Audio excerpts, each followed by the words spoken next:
the shooting range.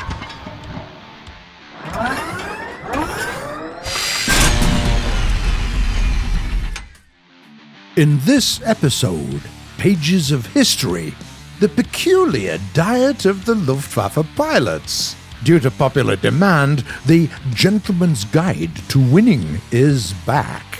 And Metal Beasts, the chef d'oeuvre of the French military engineering.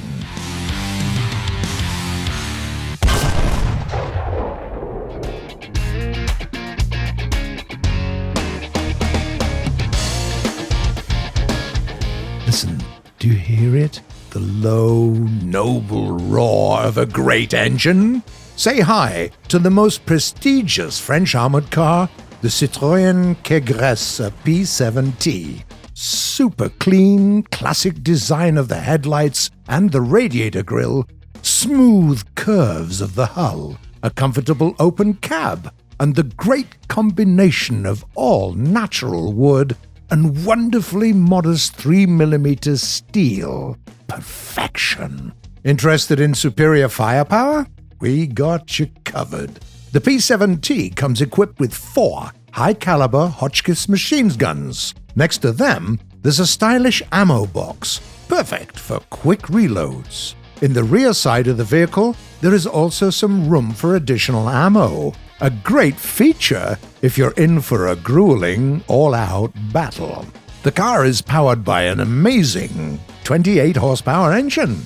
With the right modifications, it can output as much as 35 horsepower. With an engine like that on an even quality road, this 2-ton beast can achieve a speed of 44 kph, competing with the fastest runners on the planet. The distinctive feature of the vehicle is its half-track chassis, combining big wheels and tracks allowing it to move across any rough terrain. This is a 3-seater car. There's enough room for a driver, a gunner, and a loader.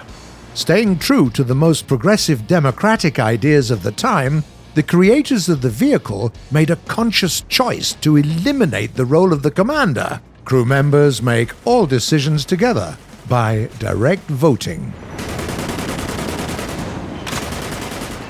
How should one use this beast of a combat vehicle? Thanks to its high-caliber guns, it can destroy any other SPAAG, not only at its own rank, but even several ranks higher.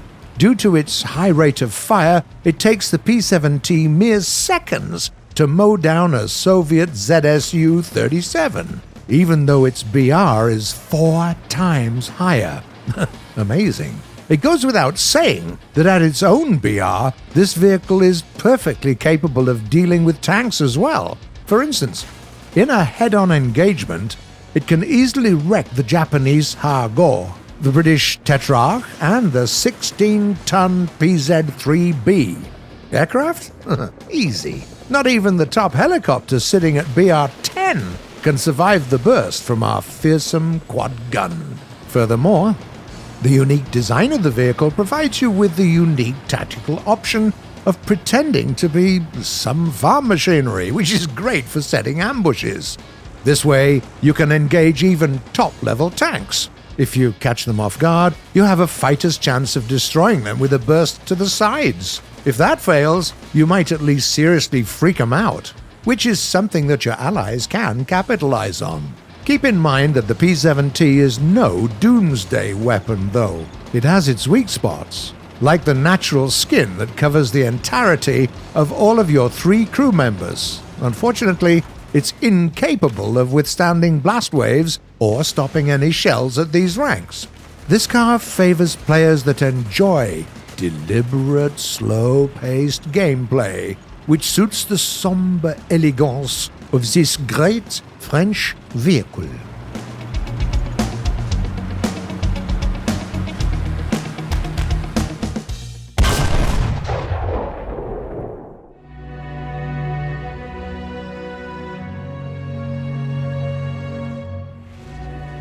Massive losses sustained in the battle for Britain forced on the Luftwaffe to focus on night bombing raids. But crafty British pilots somehow managed to down German aircraft even at night, despite the fact there was next to no visibility. Today, we're all well aware that the Royal Air Force was employing night fighters making use of radar to find their targets. But that was one of the most heavily guarded military secrets of the time. The German intelligence service was going nuts trying to solve this mystery. To preserve secrecy, the British decided to throw the Germans off track with a little subterfuge campaign. Soon, the press was full of articles about the miraculous qualities of the carrot, alleging that the reason for the success of British pilots was because they ate an excess of carrots rich in vitamin A in the form of beta-carotene. Advertisement slogans like "Carrots keep you healthy and help you see in the blackout" appeared everywhere. The citizens were encouraged to grow carrots and then send them to the RAF so the valiant British pilots could see the enemy in the dark. Who could fall for such an outlandish lie, you might ask? Well, all the top brass of the Luftwaffe, apparently. And not just them. German pilots were scratching their heads over the new dietary plans, including lots of carrots that were hauled to the airfields from all across the land. Just think of it. That happened in Germany, where Heinrich Hertz provided the existence of electromagnetic waves, where Christian Hülsmeyer patented a version of radar device as early as in 1904, where bleeding-edge electronic equipment was created year after year at Siemens, Telefunken, Siemens AG, where the Luftwaffe were busy developing incredible powerful airborne radar themselves. That wasn't the end of it. Oh no. The Soviet military learned about the virtues of the carrot as well. They started to give increased carrot rations to not just pilots, but all soldiers that had to aim using sights. Vasily Zaitsev, a legendary sniper, urged his pupils to consume at least half a kilo of carrots every single day. Soon, this madness reached the German sniper schools. That even resulted in a strife between the Luftwaffe and Wehrmacht. Goering didn't really want to share his carrots of strategic importance. Americans marked German supply depots suspected of storing carrots as priority targets. In Japan, citizens were ordered to yield all their carrots for military use. And in Great Britain, by the middle of the war, the people suffered from a scarcity of basically everything, except for this cursed vegetable. Thanks to all the ads and posters, the British started to grow carrots in their yards, flower beds, and even in plant pots, and in crazy quantities. As the years went by, the once heavily guarded secret of airborne radar technology became common knowledge. At the same time, it became clear that vitamin A doesn't hold any kind of a superpower. We don't even need that much of it, and in most cases, we all get what we actually need with our food. And it certainly doesn't improve your nighttime vision. That didn't stop the German military from drowning their pilots in beta-carotene for many, many years. And there was no better way to tease a Luftwaffe pilot than to offer him a carrot.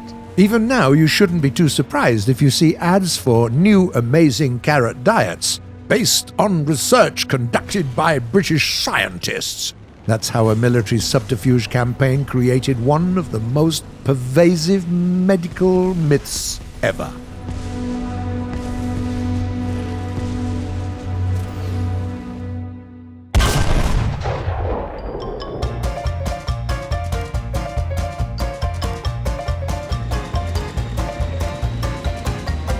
When it comes to playing the game right, there are lots of pieces of advice out there. But how should you play it in reality? Have you considered that many principles that players adhere to were actually coined by armchair generals with little to no real combat experience? What if the players that win battles are actually the ones that were able to go past the boundaries of conventional thinking? That's right. Get your notepads out, folks. We're going to drop some real knowledge here, straight from the minds of the most experienced War Thunder players. Piece of advice number 1, and the most important one to boot. The only viable tactic in the game is to rush center. Think about it. What do you need to win? Cap points. Where are points at? In the center of the map. It stands to reason, then, that all vehicles of your team should rush there. No exceptions. Get them key positions and win. And if opponents flank you and proceed to incapacitate half your team, they're simply unsportsmanlike losers. They're not real tankers, and their victory, it doesn't count. Piece of advice number 2. If the enemy was the first to rush center, there's still some hope. Sit at your base. The members of the opposing team are bound to come to the conclusion that their victory is close and come to you themselves. Let them get real close, and only there and then open fire.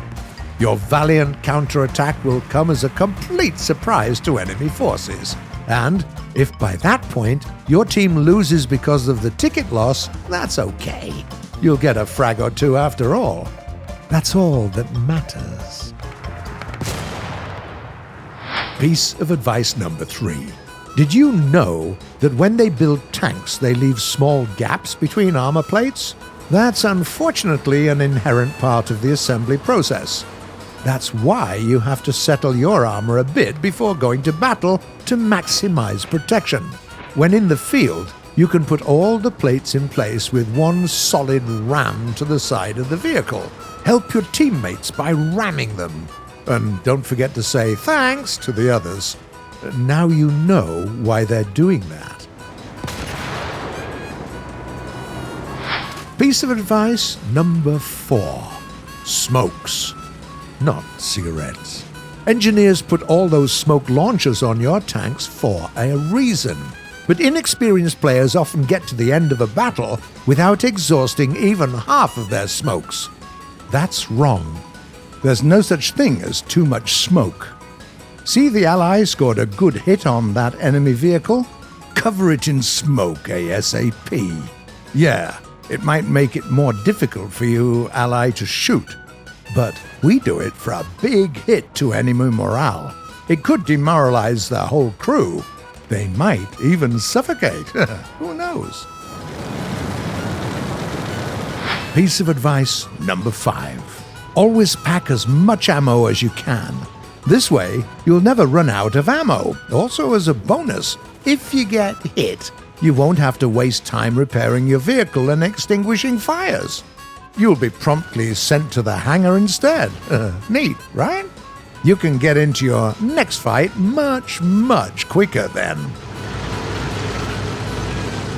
Well, that's it for today. Obviously, a single segment of this show is nothing when you tap from the nigh infinite well of wisdom and bravery. A Gentleman's Guide to Winning will be back someday. Maybe as a part of the shooting range or as a separate video. Go get them wins. And please, don't take all that advice seriously.